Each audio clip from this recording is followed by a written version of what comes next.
¿Cómo están, estimados estudiantes? Vamos a continuar con el avance de la asignatura y vamos a empezar a ver el tema de destilación. ¿Ya? Y para ello vamos a hacer una pequeña introducción. ¿De acuerdo? Básicamente es un concepto que ustedes han manejado desde el laboratorio de orgánica. ¿De acuerdo? Pero vamos a complementar esos conceptos. Es decir, cuando nosotros hablamos de la destilación, estamos hablando de que es un método de separación de fases. ¿De acuerdo? Es decir, nosotros, para complementar lo que estaba diciendo, acá, ¿no ve? Yo tengo una mezcla que la estoy calentando hasta que se vaporice, ¿no ve? Y ahí estoy separando los componentes. Es decir, es un proceso físico básicamente, ya que utiliza una serie de ciclos de evaporación y de condensación para separar a los componentes de la mezcla que tenemos en el balón. ¿De acuerdo? Estas mezclas de destilación, bueno, a ver, previamente, entonces podemos definir en esencia lo que es destilación, ¿no ve? Como un método que nos permite separar componentes por vaporización parcial, aprovechando la diferencia de volatilidades. ¿Ya? Ustedes seguramente han visto en el concepto de química orgánica, aprovechando la diferencia en el punto de ebullición de sustancias. ¿De acuerdo? Claro, ¿por qué? Porque el punto de ebullición ¿no ve? Es el punto aquel en el que un líquido cambia de fase, ¿no? Y pasa al estado de vapor. ¿De acuerdo? Entonces, nosotros en esta parte vamos a complementar lo que ustedes han visto en química general. Vamos a ahondar mucho más. Vamos a trabajar como en la figura de la derecha. Vamos a trabajar determinando el diámetro de la columna de destilación, el número de platos de la columna de destilación. Para ello vamos a ver diferentes métodos. ¿De acuerdo? Ahora, algunas consideraciones importantes. Estamos forzándose que produzca un cambio de fase, pero ese cambio de fase ya no está descomponiendo al producto, si vale el término, ¿no ves? Si yo separo, tengo una mezcla de etanol agua, de acuerdo, voy a separar, entonces uno de los dos componentes ha de pasar más rápidamente a la fase gaseosa o vapor, y luego ese componente lo voy a condensar. Es decir, aquí voy a tener gran cantidad de etanol. De acuerdo, oye, también hay que tener en cuenta que con este método de separación yo no voy a lograr un 100% de separación, ¿ya? Siempre va a haber trazas de los componentes. De acuerdo. Ahora, vamos a analizar un poco los principios fundamentales, y nosotros en esta parte ya habíamos visto, ¿no? ¿Cuáles son los fundamentos, de acuerdo, de la destilación? Primero son las relaciones de equilibrio. Habíamos visto nuestras relaciones de equilibrio desde el punto de vista ideal, aplicando la ley de Zolt, y desde el punto de vista real, considerando las fugacidades y las actividades. Para esta parte sí va a ser muy importante el análisis de lo que hemos visto. Vamos a ver balances de masa. Necesitamos hacer balances de masa de los componentes, tanto su balance global como su balance parcial. De acuerdo, necesitamos conocer nosotros también los balances de energía. Claro, porque necesitamos conocer los requerimientos energéticos de nuestro sistema. De acuerdo, pero para ello inicialmente veremos los tipos de destilación. Oye, tenemos diferentes tipos de destilación nosotros, ¿no? A medida que se va desarrollando la tecnología, se encuentran nuevos métodos. ¿De acuerdo? Vamos a ver la destilación simple. Esta destilación simple se va a dividir en destilación flash y destilación por lotes. Vamos a ver la destilación fraccionada. Ahí vamos a ver los métodos que nos permitan evaluar el número de etapas que va a tener una columna de destilación. De acuerdo, vamos a ver dos métodos, básicamente el de Ponchon-Savarit y el de McCabe-Thiele. De acuerdo, estos son los dos tipos de destilación que vamos a ver. Después podemos tener la destilación al vacío, la destilación por arrastre de vapor ¿de acuerdo? La destilación azeotrópica, ¿de acuerdo? Y podemos mencionar un poco, ¿no? Un poco de lo que estamos viendo. Cuando hablamos de presión de vacío, estamos hablando de que la presión de trabajo va a ser inferior a la presión atmosférica. ¿Ya? Y esto permite básicamente disminuir las presiones de vapor. Mejor dicho, no presiones de vapor. Permite disminuir las temperaturas de ebullición. ¿Estamos de acuerdo? Lógico. Si ustedes analizan un poco a qué temperatura, como concepto básico, ¿no? A qué temperatura hierve el agua a nivel del mar, a 100. En La Paz, 87. Entonces hay una gran diferencia, ¿de acuerdo? Porque aquí la presión es 495. Y con respecto a la del mar, estaríamos trabajando a presión de vacío. ¿De acuerdo? Tenemos la destilación por arrastre de vapor. ¿Ya? En esta, tanto los componentes volátiles y no volátiles de la mezcla en cuestión, ¿no ve? Se separan mediante vapor, que generalmente es vapor de agua, que es previamente generado en un recipiente y que arrastra a todos los componentes. ¿De acuerdo? También tenemos la destilación azeotrópica, por último, que muchas veces cuando tenemos componentes que forman puntos azeotrópicos, ¿de acuerdo? Son muy difíciles de separar, eso habíamos visto un poco de los puntos azeotrópicos, ¿de acuerdo?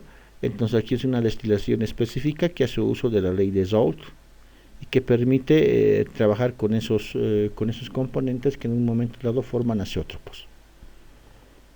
Ya, bueno, podemos generar más tipos de destilación, como la destilación seca, la destilación simple, mejor dicho, la destilación seca, la destilación mejorada o alterna o reactiva. O sea, podemos seguir clasificando de acuerdo a las secuencias que nosotros tenemos en el avance de los conocimientos.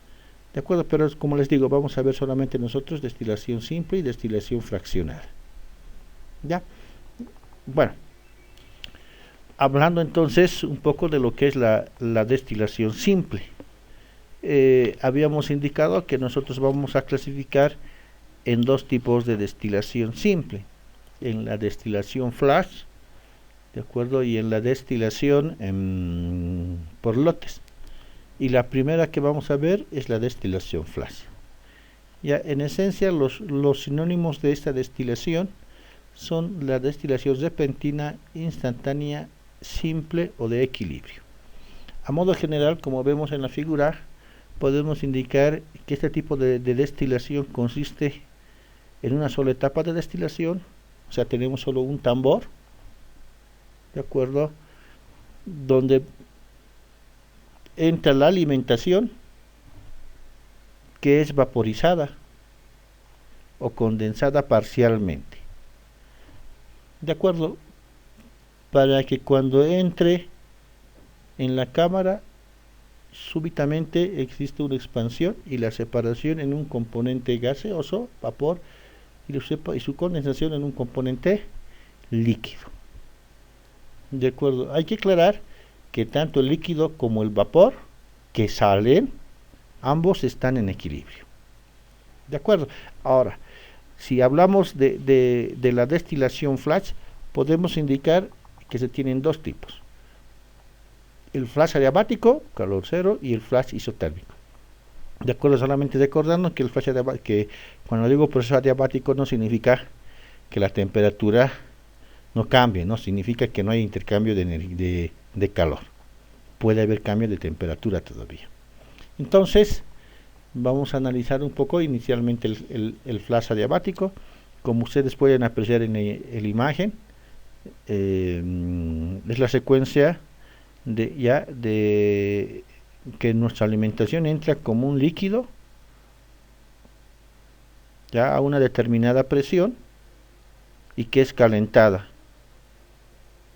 Se calienta y sufre una separación al atravesar esta válvula, separándose en dos fases. ¿De acuerdo? Ambas fases están en equilibrio. también tenemos un flash isotérmico. ¿Ya? Cuando analizo el flash isotérmico, puedo tener dos variantes, ¿de acuerdo? Que tienen que ver con esta parte, ¿de acuerdo? Inicialmente podemos hablar de la variante 1 cuando el líquido se calienta a baja presión y no existe esta válvula, como pueden apreciar acá. Entonces, si no hay la válvula, no hay descompresión súbita, ¿no ve? Pero cuando ingresa acá en el tambor, existe la separación en dos fases, ¿de acuerdo? Y la segunda variante, ¿de acuerdo? Es que prácticamente ya no tengo este calentador, sino mi alimentación ingresa como vapor, ¿de acuerdo? Acá, en vez de un calentador, tengo un condensador y entra la cámara ya en dos fases, ¿no ve? Aquí se está condensando parcialmente y aquí entran en dos fases.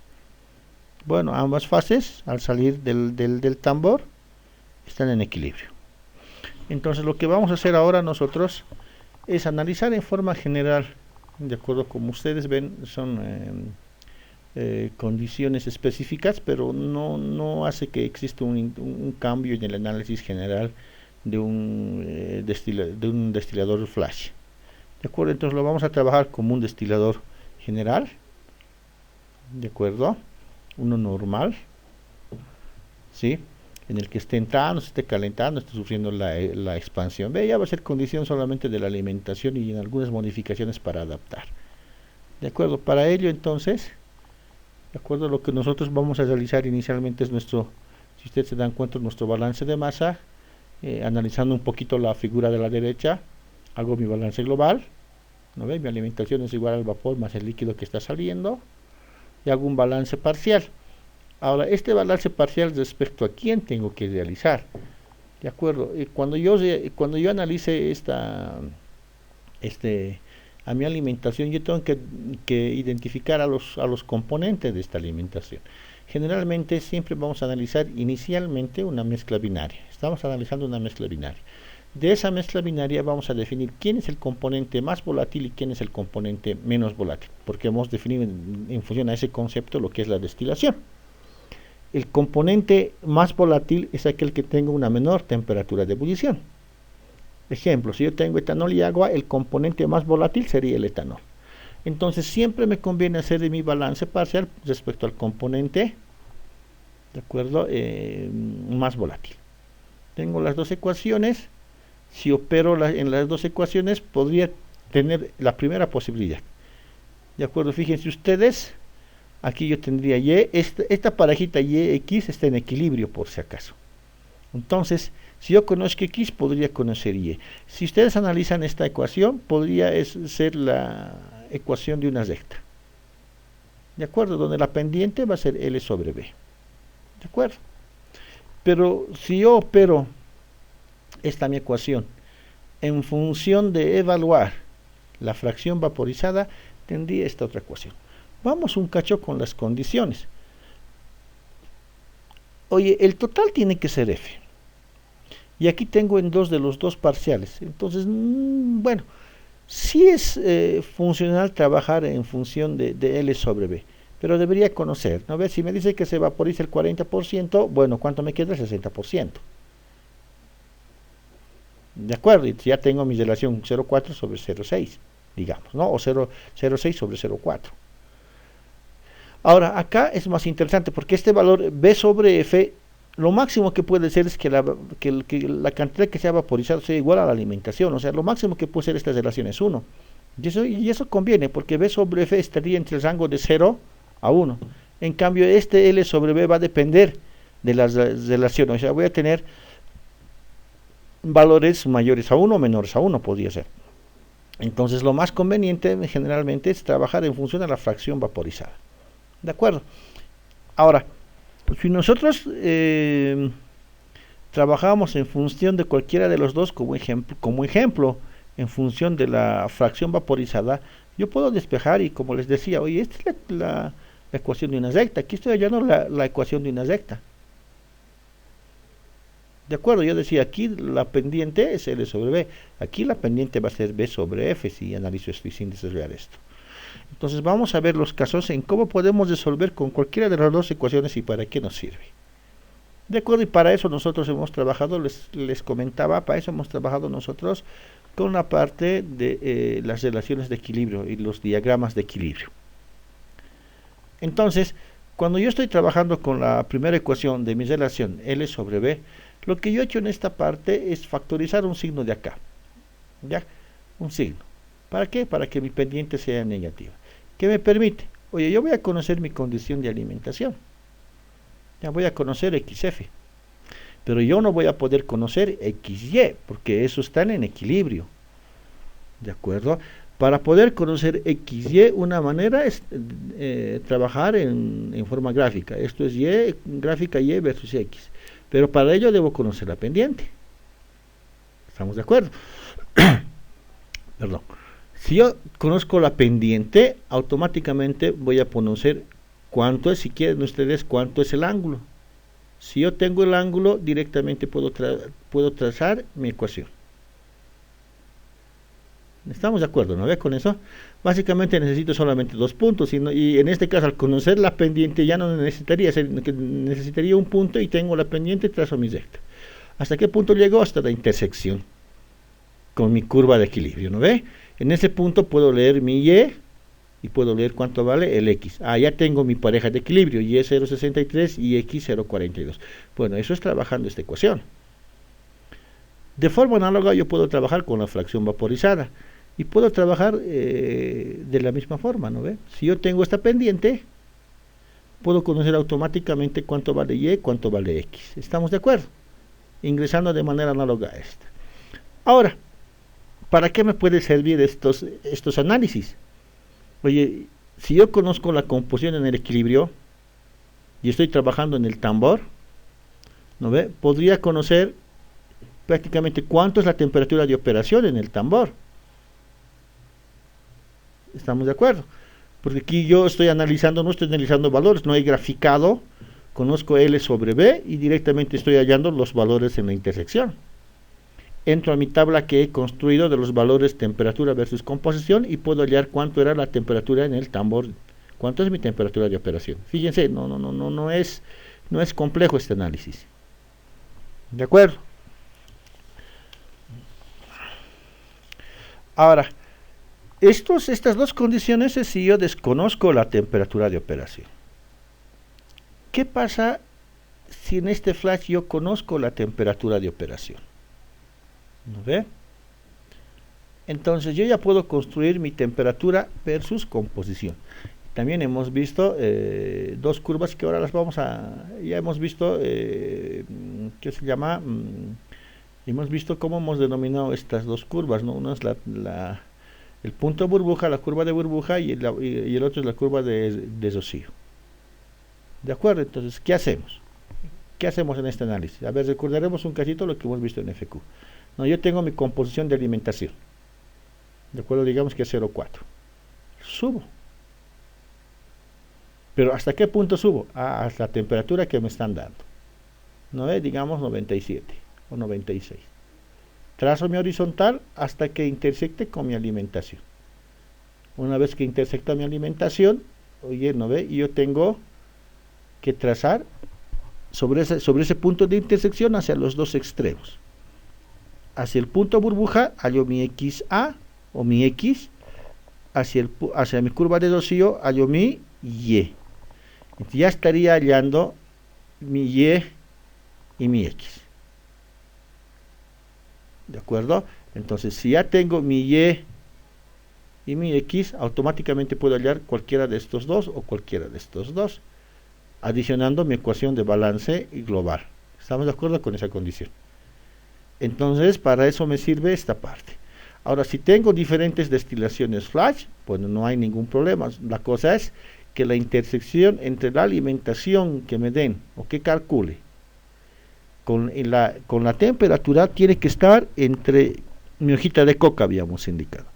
Si está aquí abajo o está aquí arriba, eso significa, por ejemplo, en el punto A yo no puedo destilar. No hay destilado. En el punto E tampoco hay destilado. hay destilado en el punto C, en el punto C, en el punto C' y demás cosas. De acuerdo, aquí estaría en el punto cuando está empezando a hervir, aquí cuando está empezando a condensar, aquí cuando está empezando a hervir. Estamos. Listo, ahí me podría, en estos puntos, yo podría hallar mi composición en el punto burbuja y mi composición en el punto D. Eso sí, eso ya sabemos, ¿no ves? Eso también hemos evaluado en función a la sumatoria de los componentes y en función a hallar la constante, el K de equilibrio. ¿De acuerdo? Adicionalmente, hemos visto los casos, cómo podríamos resolver estas ecuaciones. ¿De acuerdo? Pero además teníamos que plantear el balance de energía. Para ello, nosotros directamente, si analizamos el sistema, ¿no ve? Oye, mi líquido puede estar frío, caliente, en estado de vapor. Bueno, ese líquido con su alimentación va a tener un calor, más el calor que yo le estoy dando. Esto puede ser cero, puede ser, no sé, eso vamos a ver de acuerdo al sistema que nos estemos planteando. Lo estoy haciendo en forma general. Igual, ¿no ve? A la entalpía del vapor que está saliendo, ¿no ve? Más el HL, la entalpía del líquido por L. ¿De acuerdo? Entonces acá estoy indicando las unidades, mejor dicho, las definiciones de cada uno de los símbolos. Pero la clave va a ser en esto: ¿cómo voy a hallar el H de líquido? ¿Cómo voy a hallar el H de vapor? ¿De acuerdo? Entonces, lo primero que yo debo conocer ya son su punto, la temperatura de burbuja, ¿no? La temperatura de ebullición de cada uno de los componentes. Sí, eso habíamos visto también en clase, ¿no ves? Si yo no puedo, tengo que hallar en función de la ecuación de Antoine a la presión de trabajo. Entonces, para la mezcla líquida, aplico la ecuación, ¿no? Desde la temperatura que estoy calentando hasta la temperatura de burbuja, ya donde acá puedo tener, aquí además tengo el delta H de mezcla. Este delta H de mezcla en estas condiciones prácticamente es mínimo, por lo tanto esto va a ser despreciable, va a tender a cero. Lo mismo puedo hacer para las mezclas gaseosas, pero en este caso estoy tomando en cuenta que la mezcla gaseosa primero tiene que estar en estado líquido y al final va a llegar a la mezcla gaseosa. Oye, tengo que empezar tomando en cuenta también el delta H del líquido, ¿de acuerdo? Pero la única diferencia que estoy poniendo, en vez de poner inicialmente XDA, todo lo estoy volviendo XDA, ¿no? Desde la temperatura inicial hasta la temperatura de burbuja, más su calor latente. Y si estoy calentando por demás sobre, ¿no ve? Su entalpía de vaporización, oye, tengo que aumentar desde mi temperatura de burbuja hasta la temperatura que yo estoy aumentando. Podría ser la temperatura de rocío, digamos. Podría ser temperaturas más altas.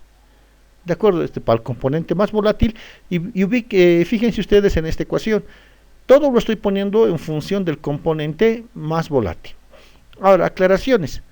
El calor específico tiene que ser el calor específico promedio, ¿no ve? Entre las temperaturas del líquido, entre las temperaturas que nos damos como dato iniciales, hasta las temperaturas finales. En ese rango tengo que hallar el calor específico del líquido, en ambas ecuaciones. Lo que vamos a hacer nosotros para facilitar el análisis de este término es agrupar mi calor latente con este calor sensible por encima de la temperatura de burbuja. ¿De acuerdo? Entonces, este calor latente lo voy a denominar, este cambio de temperatura y unido a este calor latente, yo lo voy a denominar calor latente prima de A, y aquí voy a tener calor latente de prima de B. Acá se me olvidó colocar el delta H en la primera parte de la ecuación del estado gaseoso. Aquí tengo el delta H de mezcla, de acuerdo, que es despreciable en esta secuencia de destilación flash. Ahora, si hubiese componentes, bueno, habría que calcular si los calores fueron apreciables, pero por los cálculos y análisis que se han hecho, prácticamente este es despreciable. Ahora, yo les pido a ustedes que busquen una ecuación que me permita calcular el calor latente en función de la temperatura. No hay ecuaciones que están en función de la temperatura crítica, presión crítica.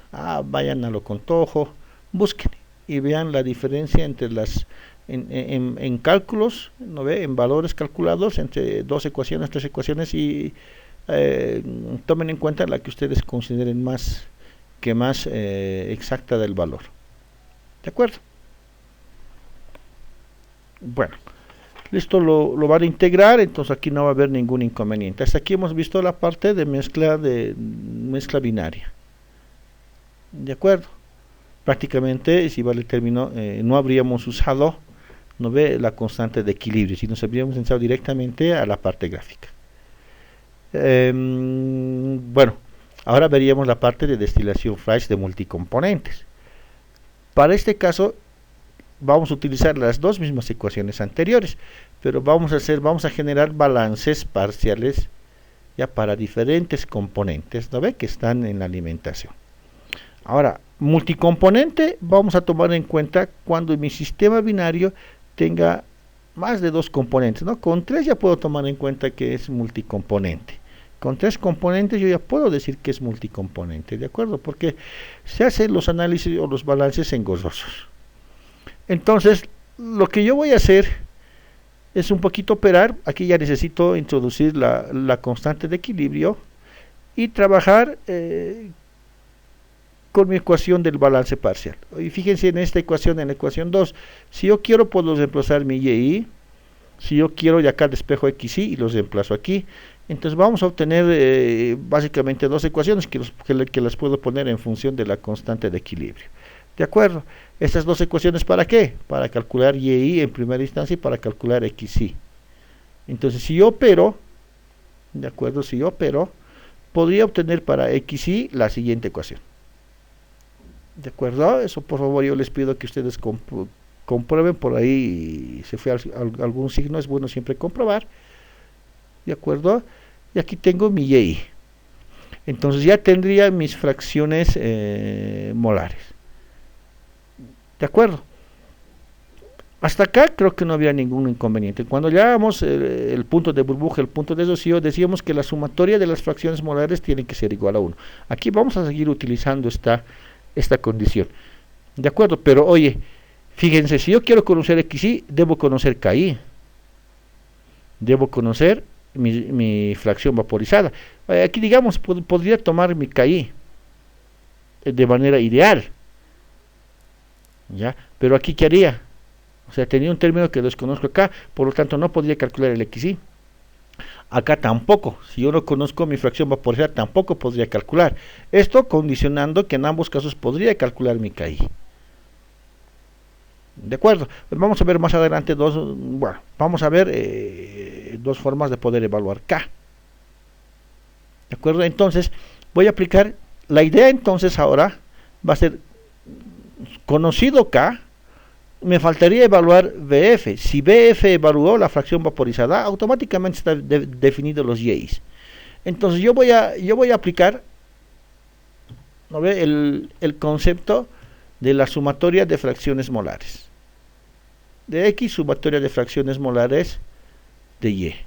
Ya tengo la sumatoria, reemplazo. ¿De acuerdo? Ahora estoy en la sumatoria. Si yo tengo tres componentes, si ustedes se dan cuenta, si yo tengo tres componentes, la ecuación todavía es más fácil, todavía es fácil de solucionar. ¿Qué hice en esta secuencia? Tengo las sumatorias, esto es igual a 1. ¿De acuerdo? Pero si yo resto estas ecuaciones, porque aquí mi igualdad tiene que ser igual a 1. Y ustedes saben que cuando analizamos, cuando queremos meter la precisión o el error, generalmente igualamos a 0. Entonces, ¿qué es lo que yo voy a hacer? Voy a restar esto, y menos x. Si yo resto y menos x, ¿cuánto me tiene que dar? 0. ¿De acuerdo? Entonces yo voy a desarrollar esta ecuación y voy a igualar a 0. A esta ecuación se la denomina la ecuación de Rachel-Rice. ¿De acuerdo? Ahora, lo que les comentaba, si esta ecuación, mejor dicho, el análisis de mi destilación flash es de tres componentes, esta solución se puede resolver. ¿De acuerdo? Esta solución se puede resolver. Pero si es más de tres componentes, es muy complejo empezar a resolver directamente y es mejor meterle a un programa. Es mejor que la calculadora no los resuelva. Entonces, si yo resto las dos ecuaciones, automáticamente obtengo una sola ecuación, ¿no ve?, que va a ser igual a 0 y que solamente esté en función de mi fracción vaporizada para 4, para 5, para 6 componentes. ¿Cómo puedo solucionar esta ecuación? puedo utilizar el método de Newton-Raphson si quieren ustedes. Entonces yo les recomendaría, porfa, que se pasen un poco la ecuación de cómo es la metodología de Newton-Raphson. ¿De acuerdo? Bueno, por lo tanto, si ya hemos evaluado nosotros, si hemos evaluado la fracción vaporizada, si evalúo la fracción vaporizada, automáticamente he evaluado las fracciones molares. Si ya tengo las fracciones molares, entonces podría estar evaluando las entalpías. ¿Ya? Y nuevamente podría evaluar las entalpías del líquido y las entalpías del vapor con las ecuaciones que habíamos visto anteriormente. ¿De acuerdo? Pero generalmente nosotros conocemos la presión de trabajo y debemos evaluar la temperatura de operación. De acuerdo, entonces para ello se hace una secuencia iterativa. De acuerdo, se hace una secuencia iterativa. Como ya conozco la fracción vaporizada, me voy asignando valores en la temperatura del tambor, en la temperatura de operación. ¿De acuerdo? Esa temperatura de operación, ¿entre qué rango tiene que estar? Tiene que estar entre mi punto burbuja y mi punto de rocío, por si acaso. ¿De acuerdo? Entonces, ¿qué hago? Asigno un valor de la temperatura en ese rango. ¿De acuerdo? Estoy volviendo a tantear entre temperatura de burbuja y temperatura de rocío. Con eso puedo calcular KI, que les voy a mostrar más adelante. De acuerdo, qué gráfica o qué ecuación podemos utilizar. Calculado la temperatura de operación del tambor, calculo la constante de equilibrio, ¿no ve? Y con la ecuación anterior de Rashford-Rice evaluamos la fracción vaporizada. Listo. Y tomamos valores que podemos graficar hasta ver que en un determinado valor de fracción de B, mejor dicho, hasta determinar que en un determinado valor de la fracción vaporizada prácticamente mi temperatura permanece constante. De acuerdo, entonces con esto hemos definido todo lo que necesitamos para la operación de una destilación flash. Pero también podemos calcular nosotros, ¿no ve?, el tamaño de nuestro tambor o de nuestra cámara de destilación. Para ello, lo primero que debemos evaluar es la velocidad permisible. De acuerdo, en esta parte cuidado que se confundan, este K del tambor no es la constante de equilibrio, por favor. Mi velocidad permisible entonces está en función de una constante y de las densidades del líquido y del vapor. De acuerdo, acá, oye, miren, les estoy diciendo que la velocidad máxima está en pies por segundo. Acá, al ser una división de densidades, ustedes ya, aquí no nos interesan las unidades, ¿no ve? Porque va a ser este valor, va a ser adimensional. De acuerdo, pero generalmente puede estar en libras por pie cúbico si estamos trabajando en unidades inglesas. Una vez que yo he evaluado la temperatura del vapor, digo, la velocidad permisible del vapor, de acuerdo, nosotros vamos a empezar a evaluar, oye, ¿cómo puedo calcular el K del tambor? De ahí podemos tener diferentes expresiones. Acá les muestro una ecuación según Watkins. De acuerdo, el K del tambor yo lo puedo determinar en función de esta expresión. De acuerdo, entonces la parte ideal va a ser cómo evalúo FLB. De acuerdo, FLB también lo voy a poder evaluar a través de una ecuación, ya, donde WL y WB son los flujos másicos que nos están dando, pero en unidades inglesas. De acuerdo. Entonces ya sé cómo calcular FLB.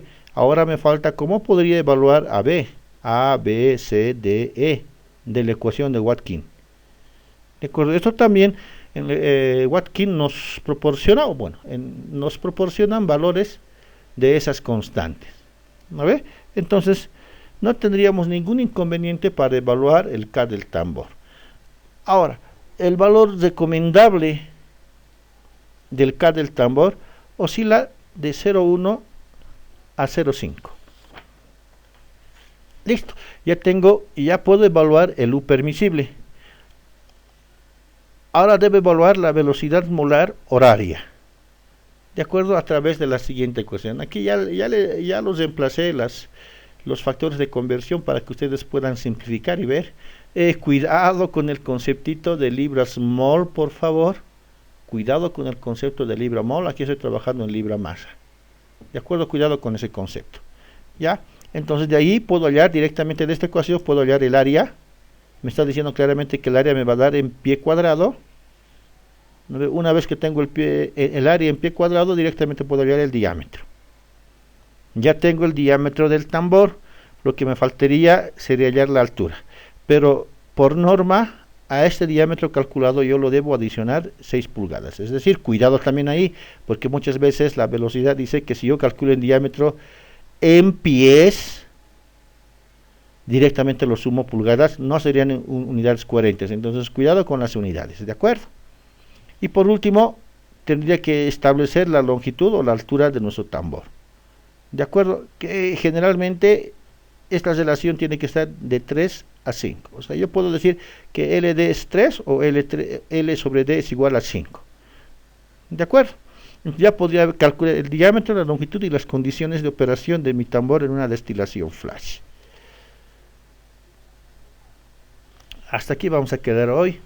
Espero que hayan comprendido lo que he tratado de explicarles.